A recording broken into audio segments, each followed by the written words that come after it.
ये हंगामा विधानसभा सत्र के आखिरी दिन बरपा। बीते दिनों मोहन यादव सरकार ने जो भी फैसले लिए, जो वादे बीजेपी ने चुनाव में जनता को गारंटी के तौर पर दिए, उन सभी मुद्दों को कांग्रेस ने विपक्ष की दमदार भूमिका निभाते हुए पटल पर रखा।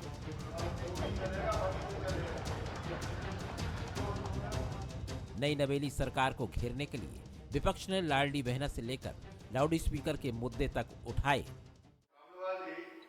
आप जानते हैं कि भारत सरकार प्रत्येक योजना में 60% राशि का योगदान या कहीं कहीं किसी योजना में 90% उल्लेख क्यों नहीं होना? मैंने अपनी बात कह दी।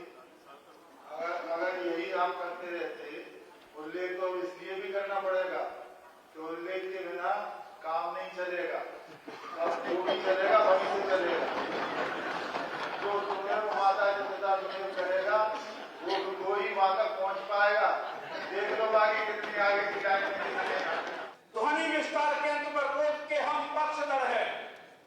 मैं ये कहूंगा क्योंकि ध्वनि प्रदूषण पर रोक लगनी चाहिए, लेकिन सरकार का जो अंदाज है, सरकार की जो नीति है, वो प्रदूषण पर रोक की नहीं है। वो मुसलमानों की मस्जिद का प्रदूषण दिखाई दे रहा है, उन्हें और कोई दिखाई नहीं देता। बयानों से जाहिर है कि दिसंबर की सर्दी में सदन का पारा हाई रहा। एनर्जी और एग्रेशन के साथ कांग्रेस दमदार विपक्ष की भूमिका में नजर आई, तो सत्ता पक्ष भी 19 नजर नहीं आया। कांग्रेस के एग्रेशन का जवाब एक्सपीरियंस ने दिया। बीजेपी से मोर्चा संभाला तेज तर्रार छवि वाले कैलाश विजयवर्गीय और प्रहलाद पटेल ने। इनके नेता तो कट भी नहीं पिलाते, वो भी उनके गुणगान करते हैं। पर फिर भी मुझे एक शेर याद आ गया, वो बेवफा थे जो नजरें चुरा कर चल दिए, हम बावफा हैं जो नजरें झुकाकर सलाम करते हैं।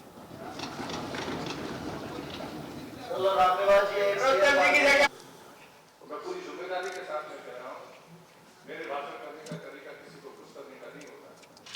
मैं मध्य प्रदेश सुंदर राज्य से कोई सहमत नहीं, मध्य प्रदेश के साथ में संसाधन है, इससे कोई सहमत नहीं, मध्य प्रदेश के सामने संभावनाएं, इससे कोई सहमत नहीं था।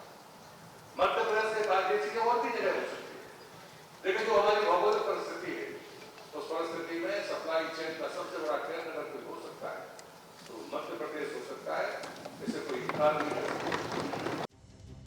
जिस तरह से बीजेपी के सीनियर नेताओं ने डिफेंड, वैसा ही बयान सीएम डॉक्टर मोहन यादव की तरफ से आया।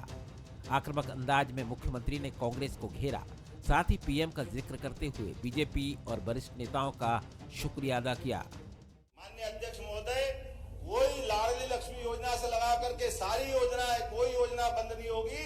सारी योजनाओं के लिए पर्याप्त धनराशि हमने रखी है। इसी प्रकार से गैस कनेक्शन की बात है, गैस कनेक्शन की राशि भी सभी को बराबर मिलेगी, किसी की कोई राशि नहीं। कुल मिलाकर बयानों की जोरदार बमबारी हुई।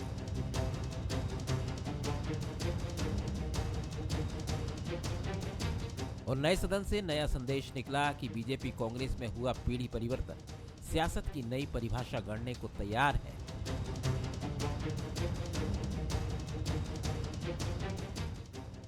सवाल नंबर 1, एमपी की सियासत में हंगामेदार सदन बदलाव की ओर इशारा है। सवाल नंबर 2, बीजेपी में अनुभव और कांग्रेस का आक्रामक अंदाज ही एक संदेश है। सवाल नंबर 3, लाडली बहना योजना को लेकर कांग्रेस की दबाव की रणनीति जारी रहेगी। नमस्कार, मैं हूं शरद द्विवेदी और हमारा आज का मुद्दा है नया सदन, नया संदेश। ये सबसे महत्वपूर्ण बात है कि नए सदन से नया संदेश ये आरंभ हो गया है।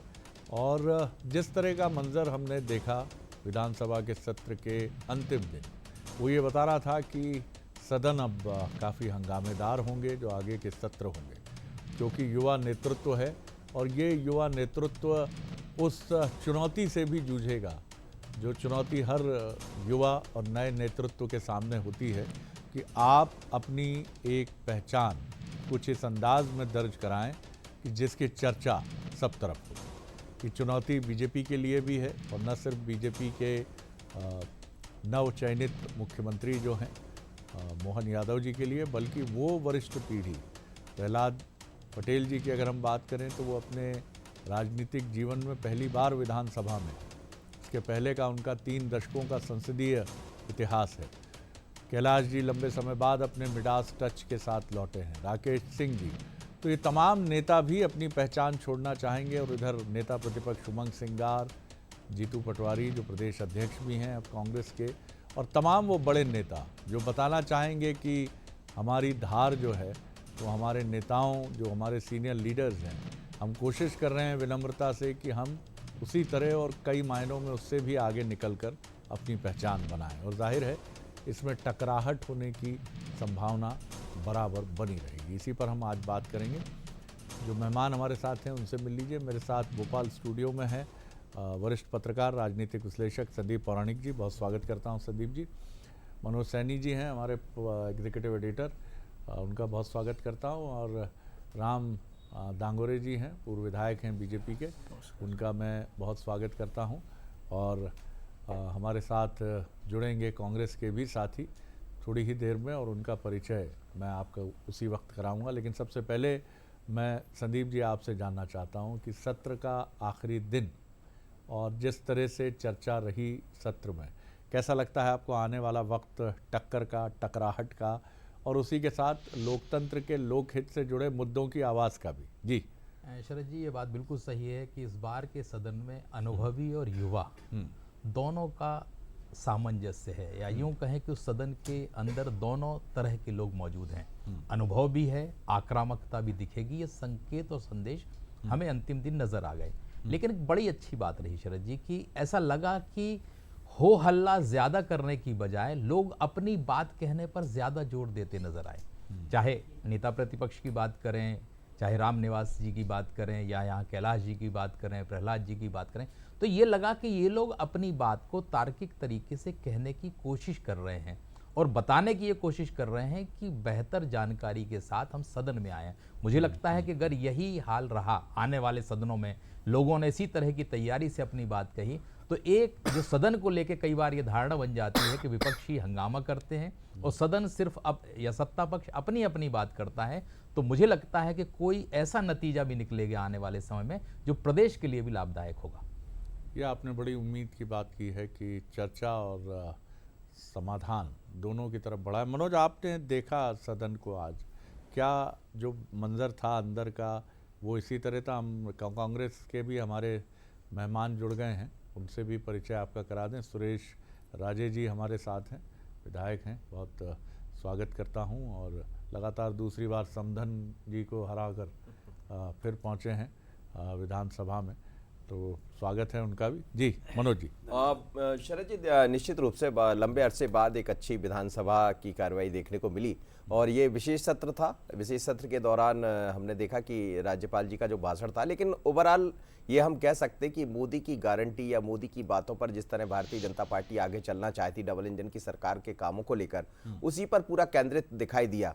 अच्छी बात ये रही कि अब सदन में प्रहलाद पटेल जैसे लोग हैं, कैलाश विजयवर्गीय है, राकेश सिंह है, जिनके पास लोकसभा का लंबा अनुभव है। और आज कहा भी प्रहलाद पटेल ने कि जो भी नए विधायक पहुंचे हैं, मैं उनसे उम्मीद करूंगा कि वो विधायकी यानी यहाँ की कार्रवाई को समझें, जानें, क्योंकि जब आप पढ़ेंगे लिखेंगे नहीं, लाइब्रेरी में आजकल जाना बंद हो गया, तो ये सब बताता है कि जो सीनियर लोग हैं वो अपने जूनियरों को एक रास्ता दिखाना चाहते हैं। अब वो कौन कितना देखेगा, पर बहुत अच्छा नज़र आया। चाहे हम हेमंत की बात करें जिन्होंने अपने तरह से बात रखी, या फिर उमंग सिंगार की बात करें, और दूसरी तरफ तो है ही वरिष्ठ खुद नरेंद्र सिंह तोमर, एक बहुत ही अच्छे विधानसभा अध्यक्ष मिले हैं मध्य प्रदेश को, तो उम्मीदें बहुत ज़्यादा है। आज के सदन को देखकर यही कहा जाएगा। लेकिन कुछ ऐसे मुद्दे हैं मध्य प्रदेश के मुद्दों को लेकर, लाडली बहना जैसी, तो वो कहीं कांग्रेस की निशाने पर भारतीय जनता पार्टी आई, और आने वाले दिनों में मुझे लगता है जो सदन के भीतर दिखाई दिया वो सड़क पर भी आएगा, इसमें कोई वो नहीं। लेकिन सारी चीज़ें बातचीत और चर्चा के ज़रिए हों। सुरेश राजे जी की तरफ मैं आता हूं। सुरेश जी, अब ये भी आपका दूसरा कार्यकाल है, और पहले कार्यकाल से आपने बहुत सारी चीज़ें देखी और महसूस की होंगी, और इस दौरान जो राजनीतिक जीवन की चुनौतियां हैं वो भी सामने आती हैं, उनसे भी आप जूझे और स्पष्ट निकल कर आए। और ये भी समझ में आता है कि जीवन फूलों की सेज कभी नहीं रहता है, आपको हमेशा कांटों का सामना करना ही पड़ता है। कांग्रेस की भूमिका कितनी धीर गंभीर होगी, जनता के प्रति और अधिक जवाबदेही से भरी होगी, और जवाब लेने की होगी। टकराहट से जवाब पीछे छिप जाता है। नहीं शरद जी, बिल्कुल आज आपको देखने को मिला भी होगा सदन में, पूरी सदन की कार्रवाई के दौरान मेरा ये स्वभाव भी है, आदत भी है जी, प्यास भी लग रही है, तो मैं कोशिश करता हूं कि सदन जब समय अवसर दे तब पानी पीने जाऊं। बहुत बढ़िया। तो हमने पहले भी ये तय किया जब हमारे सदन के नेता, विपक्ष के नेता, हमने बैठ के जब तय किया तो यही तय किया कि सत्ता पक्ष चाहेगा कि सदन कम चले, ये हमारी कोशिश होना चाहिए कि हम सदन को चलाएं, क्योंकि सत्ता पक्ष के पास तो बहुत कुछ है, वो सदन न भी चलाएं तो भी उनका काम चल जाएगा, लेकिन विपक्ष की भूमिका में रहते हुए हमारा अपनी बात कहने का एक ही तो स्थान, एक ही तो जगह है। बिल्कुल ठीक बात। जहां हम अपने क्षेत्र की जनता के साथ साथ प्रदेश को भी अपनी बात पहुंचा सकते हैं। बिल्कुल ठीक जी। अगर हमारी ये कोशिश है कि सत्ता पक्ष की तरह से अगर हंगामा भी होता है तो हमें एक बार दो कदम पीछे हटके अपनी बात कहने का अवसर खोना नहीं चाहिए। अगर ये रणनीति है साहब, तो ये तो बड़ी जबरदस्त रणनीति ये है। खोना नहीं चाहिए जी। और इसका ये आज का इसको मैं ये कहूं कि ये आपको आज के सदन में देखने को भी मिला होगा। मनोज जी, आप सहमत हैं जो सुरेश जी कह रहे हैं? आपने बिल्कुल देखी सदन में ये बात? बिल्कुल, बल्कि खुद सुरेश राजे जी को मैंने देखा, एक बार ये खड़े भी हुए तो विधानसभा अध्यक्ष ने कहा कि सुरेश जी जरा सुन लीजिए, तो जो आप ये कह रहे हैं कि मैंने नहीं देखा सदन से बाहर जाते हुए आज लोगों को, ये पहली बार है, इसमें कोई शक नहीं, तारीफ करना पड़ेगा। सुरेश जी पूरी कर लीजिए बात अपनी जी। लेकिन देखिए शरद जी, लेकिन हमें जो उम्मीद थी, नए मुख्यमंत्री हैं, काफी उम्मीदें थी कि राज्यपाल के अभिभाषण के अनुरूप कुछ हमें सुनने को मिलेगा, समझने को मिलेगा, एक उम्मीद थी सरकार से। लेकिन जब मुख्यमंत्री जी का जवाब आया, देखिए बाकी कैलाश जी, माननीय कैलाश जी ने क्या कहा, सम्माननीय प्रहलाद जी ने क्या कहा, वो एक अलग विषय है, उन्होंने अपनी बात अपने अंदाज में रखी। लेकिन हमें काफी उम्मीद थी कि कोई मुद्दों पर सीएम साहब अपना वक्तव्य देंगे, लेकिन पूरा का पूरा वक्त जो जनता के मेन मुद्दे, हम ये चाहते थे कि किसान की बात करें, हम चाहते थे कि 24 घंटा बिजली की बात करने वाली सरकार 10-12 घंटे बिजली नहीं दे पा रही है। चुनाव से पहले किसानों से वादा किया कि आपके कर्जे माफ किए जाएंगे। चलिए मैं लाऊंगा दूसरे राउंड में जल्दी से, लेकिन आपने जो बात की तो नाउमीदी इतनी जल्दी भी मत रखिए, सबको समय और मौका मिलता है, और ये सत्र जो है ये परिचय का ही रहा एक तरह से। सब आप एक दूसरे से मिले, जाने, समझे, तो अब धीरे धीरे सबकी विशिष्टताएं भी सामने आएंगी।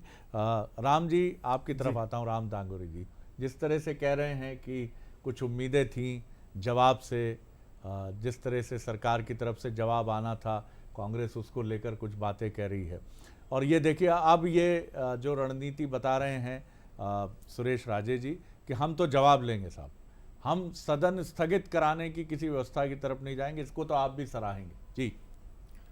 देखिए, विधायकों के लिए अपनी आवाज़ उठाने का, अपनी बात रखने का, अपनी मांगे बताने के लिए विधानसभा के अलावा कोई दूसरा स्थान नहीं है। ठीक बात। और निश्चित रूप से विपक्ष की भी अपनी भूमिका होती है, और लोकतंत्र की ऐसी व्यवस्था है, अगर विपक्ष नहीं रहेगा तो सत्ता पक्ष को जगाने का काम कौन करेगा। और सदन में विपक्ष को भी पूरा अवसर अपनी बात रखने के लिए दिया जाता है, लेकिन अगर आप अध्ययन करके आएंगे, परेशानियों के ऊपर स्टडी करके आएंगे, क्या समस्या है, क्या समाधान करना है, और फिर आप सदन में तार्किक रूप से, तकनीकी रूप से अगर उस बात को रखेंगे, तो सत्ता पक्ष आपको सुनने का प्रयास करेगा और उस पर समाधान भी देगा, क्योंकि लंबे समय से हमारी सरकार है और अनुभव भी है। लेकिन अगर आप चिल्ला चोट करोगे, सदन की कार्रवाई को प्रभावित करोगे, तो फिर आपको कौन सुनने के लिए बैठा है। तो बेहतर ये रहेगा कि विपक्ष भी अपनी बातें जो तरीके से न्याय संगत है वैसे रखे, बिना हो हल्ला किए रखे, और पहले भी उनकी बात सुनी गई है। अगर अच्छे से इन्होंने बात रखी है तो पहले भी इनको सुना गया है और उस पर कार्रवाई की गई है, समाधान किया गया है। लेकिन हो हल्ला करना, और कुछ दिनों के लिए सत्र चलता है, कोई पूरे 12 महीने सत्र तो चलता नहीं है, तो इनको भी अवसर मिलता है, बोलने का पूरा अवसर मिलता है। एक दिन पहले नाम लिए जाते हैं कि भैया जिसको भी बोलना हो वो वहाँ पे सदन में अपने नाम लिखा है, उनको पर्याप्त समय दिया जाता है, बगैर चिल्ला चोट के वे अपनी बात रख सकते हैं। जी संदीप जी, आपको याद होगा कि पहले जब भी चर्चा हुई, मैं बात कर रहा हूँ 2018 से लेकर 2023 के बीच की, तो इस दौरान ये भी बातें उठी कि विपक्ष की सहमति से ही सदन की सत्रावधि जो है उसको कम कर दिया गया। ये बात बराबर उठी। अब ये विपक्ष चाह रहा है, और उधर राहुल गांधी जी का भी जो मैसेज है अब वो सीधे मध्य प्रदेश में उमंग सिंगार जी और जीतू पटवारी तक पहुंचेगा, क्योंकि कमलनाथ जी तक बात पहुंचाने में शायद चुनौती थी, उस तरह से खुलकर बात सामने नहीं आ पाती थी। क्या अब आपको लगता है कि दिल्ली से भी एक मैसेज होगा? जिस तरह से हम देख रहे हैं कि लोकसभा में एक डेडलॉक बना है, पीछे नहीं हटना है, वो एक अलग मसला है, लेकिन मध्य प्रदेश विधानसभा में आगामी जो स्ट्रैटेजी हो सकती है कांग्रेस की, आप उसको कैसे उसका एनालिसिस या उसको विश्लेषित कैसे कर पाते हैं? देखिए शरद जी, मध्य प्रदेश में कांग्रेस ने अपने को बदलने की कोशिश की है, चेहरा बदला है जिसे हम कह सकते हैं। पिछले 2 दशक से जो दिख रहा था उसमें एकदम बदलाव आ गया। चाहे हम बात कहें उमंग सिंगार को आपने कमान दे दी सदन की, दूसरी तरफ हम देखें तो जीतू पटवारी को ले आए आप अध्यक्ष के तौर पर, यहाँ हेमंत कटारे हैं। तो मुझे ये लगता है कि कांग्रेस अब आक्रामकता के मूड में है शरद जी पूरी तरह, क्योंकि युवाओं को जब आप कमान सौंपते हैं तो आपकी कोशिश ये होती है कि हमारे दल के प्रतिनिधि आक्रामकता से अपनी बात कहें। तो राहुल गांधी ने एक लाइन तय कर दी है मध्य प्रदेश में कि आक्रामकता रहेगी, लेकिन जो सदन की आपने बात कही, तो क्या कांग्रेस ये मांग करेगी, ये सवाल भी है, क्या कांग्रेस ये मांग करेगी कि सदन की दिन बढ़ाए जाएं, सत्रों में दिन की संख्या बढ़ाई जाए? अगर ऐसा होता है तो कांग्रेस को अपनी बात कहने के लिए मंच भी ज्यादा मिलेगा। और जहां तक दूसरे पक्ष की हम बात करते हैं तो जीतू पटवारी के नेतृत्व में कांग्रेस आक्रामक होगी। ये संकेत उसी दिन मिल गए हैं जिस दिन जीतू पटवारी ने मध्य प्रदेश में कमान संभाली है। और क्यों ना ये मुद्दे, मैं थोड़ी सी अलग बात कर रहा हूँ, लेकिन मुझे लगता है ये भी बहुत ज़रूरी है कि दोनों ही पार्टियों के घोषणा पत्र में शामिल हों कि सदन लंबी अवधि के होंगे। हम आश्वस्त करते हैं कि अगर कोई गतिरोध भी बनेगा तो हम आपसी चर्चा से उसे सुलझा लेंगे, क्योंकि जनता के मसले तभी हल होंगे जब आप सदन में लंबी अवधि तक बैठेंगे। सुरेश जी, एक छोटी टिप्पणी आपकी। जी नहीं, हम शरद जी आपकी बात से सहमत हैं, और सदन में हम अपने दल की ओर से और अध्यक्ष महोदय से हम अनुरोध भी करेंगे, हमने किया भी है। आज सदन में ये चर्चा भी आई कि लंबे समय तक सदन की बैठकें होना चाहिए, क्योंकि और मैं समझता हूँ सत्ता पक्ष को तो खुले मन से अपने स्वतः ही ये संज्ञान में लेके इसको बढ़ाना चाहिए। क्यों बढ़ाना चाहिए? कि उनके पास पूर्ण बहुमत है, कोई डर भय तो है नहीं, और इसलिए विपक्ष का सामना करने में उन्हें बहुत सहूलियत है।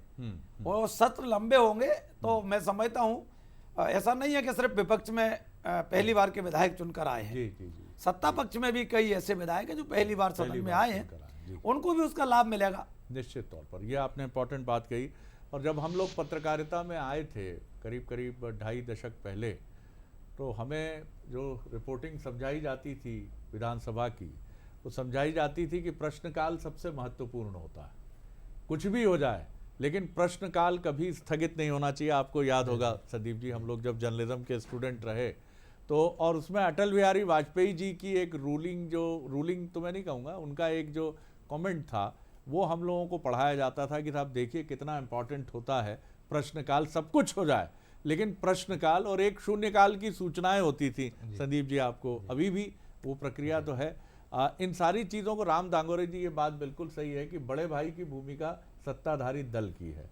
आप सदन का नेता यानी मुख्यमंत्री सत्ताधारी दल से होता है, आपको लेकर आगे चलना है, आपको लेकर आगे बढ़ना है, ये दायित्व तो निभाना ही है आपको। जी जी बिल्कुल जी, मैं आपको बताना चाहता हूं कि सदन की जो कार्रवाई होती है, पक्ष और विपक्ष दोनों की सहमति के बिना कोई जल्दी सत्रावधान तो होता नहीं है कि जो है 3 दिन की ही कार्रवाई करना है, अकेला सत्ता पक्ष कभी नहीं चाहेगा। हाँ। अगर ये लोग चाहते हैं तो उसके पहले ही इनकी वार्ता भी हो जाती है आपसी पक्ष विपक्ष दोनों ही पार्टी के नेताओं की, दोनों ही दलों के नेताओं की। अगर इन्हें लगता है लंबा चलाना है तो निश्चित रूप से इनको बैठ करके चर्चा करनी चाहिए। 1 महीने चलाना है, 2 महीने चलाना है, आपस में बैठ करके बात करेंगे तो बीच का रास्ता निकल आएगा। लंबे समय तक सत्र चलाए जाएंगे और आप भी अपनी बात अच्छे से रख पाएंगे, सत्ता पक्ष के विधायक भी अपनी बात अच्छे से रख पाएंगे, ये तो बड़ी अच्छी बात है। लेकिन अगर सत्र का समय कम हो रहा है तो कहीं ना कहीं विपक्ष की भी इसमें महत्वपूर्ण भूमिका है। इसलिए आप भी अपने तरफ से प्रयास करें, हम भी अपने तरफ से प्रयास करेंगे, समय अवधि बढ़ा दी जाएगी। बिल्कुल आपने ठीक कहा राम दांगोरे जी। और कई बार मन में ये बात उठती है कि आखिर संवाद क्यों रुक जाता है। आप खूब लड़िए, आपको तो आपकी तो जिम्मेदारी ही सत्ता और विपक्ष की है, लेकिन लड़ने के बीच में ये संवाद जो गड़बड़ होता है मनोज, ये एक बड़ी अहम चीज़ है कि आखिर क्या दिक्कत है कि आप बात ही नहीं करते हैं, आप अटक जाते हैं। जो भी कार्रवाई है, जो भी व्यवस्था है, उसको लेकर सदन में ही व्यवस्था की, पॉइंट ऑफ ऑर्डर है। बिल्कुल जी। हाँ, आप बिंदु उठा सकते हैं, साहब मेरा पॉइंट ऑफ ऑर्डर है, व्यवस्था का प्रश्न उठा रहा हूं मैं। तो ये तमाम चीजें आप बड़ा एम्पावर्ड किया है सदस्यों को विधानसभा ने, लेकिन हम इसको और मजबूत करके आगे बढ़ें। जी शरद जी, मुझे लग रहा है इस बार दिखाई भी देगा। देखिए, अब उमंग सिंगार यदि आज मंच से माफ करिएगा सदन में ये बोल रहे थे तो उन्होंने इस बात को कहा कि मैं कभी भी हल्ला या हो अल्लाह पर विश्वास नहीं करूंगा, मैं चाहूंगा कि आप मुझे साथ दीजिए। और यही बात कैलाश विजयवर्गीय ने भी कही, जो आगे चल के मुझे हो सकता है कि सदन की एक महत्वपूर्ण जिम्मेदारी निभाते हुए नजर आए। और नरेंद्र सिंह तोमर ने जब माफ करिएगा इनका किया जिम्मा संभाला तो उन्होंने भी कहा कि मैं चाहूंगा कि सदन लंबा चले। तो आने वाले दिनों में पक्ष और विपक्ष दोनों मिलकर आगे बढ़ेंगे, निश्चित रूप से ऐसी उम्मीद की जा सकती है। और बीते वर्षों की अपेक्षा इस बार की जो सरकार है, इस बार का जो सदन है, बहुत अलग रहने वाला है। प्रधानमंत्री जी से हम तो ये आग्रह भी करेंगे कि जिस तरह से आपने स्वच्छता को एक महाअभियान बदल दिया, राज्यों में विधानसभाओं के लंबे सत्र के लिए सर्वश्रेष्ठ विधानसभा के पुरस्कार की एक प्रतिस्पर्धा को डेवलप किया जाए और इसी तरह से सदन में, लोकसभा और राज्यसभा में जितने अधिक सत्र हों सदन के केंद्र में भी, उसके लिए भी एक अल्टीमेट पुरस्कार की योजना हो। और ये लोकतंत्र की मजबूती के लिए बहुत सारी चीज़ें सोची हैं हमारे वर्तमान सरकार ने और पूर्ववर्ती ने। ये सब मिलकर इस लोकतंत्र की शोभा को और बढ़ाएगा। बहुत धन्यवाद आप सभी का। बने रहिए बंसल न्यूज़ पर। आगे देखिए छत्तीसगढ़ का एक्सक्लूसिव बुलेटिन मोर माटी मोर खबर। नमस्कार।